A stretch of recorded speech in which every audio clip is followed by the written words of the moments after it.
Hi everyone, welcome back to my channel. What I want to do is change the battery in my NEXTBASE 512GW dashcam. But before I even attempt that, we're going to have a look at these tools here.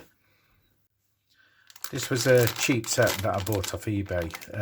Obviously it's not going to be perfect, but we can have a look at each individual tool and see what they're like. So what I'll do is set them all out off camera and then we'll come back to them. So we've got the tools set up.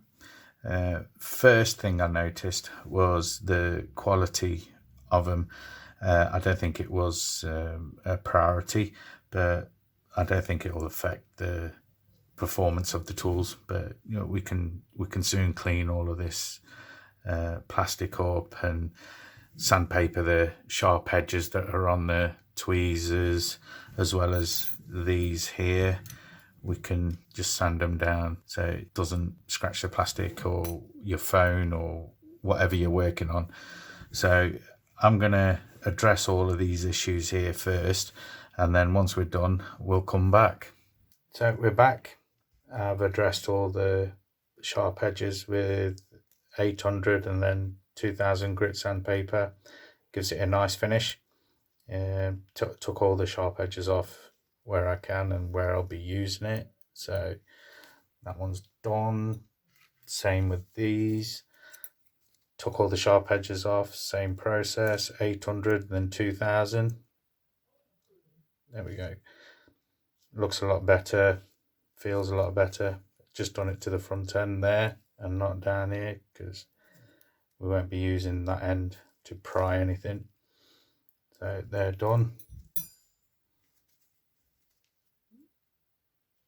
The plastic bit that was sticking out there, cut that off, sanded it down, so that's all nice and smooth there. Screwdrivers, took all the plastic hands off that I was showing you, so they're done.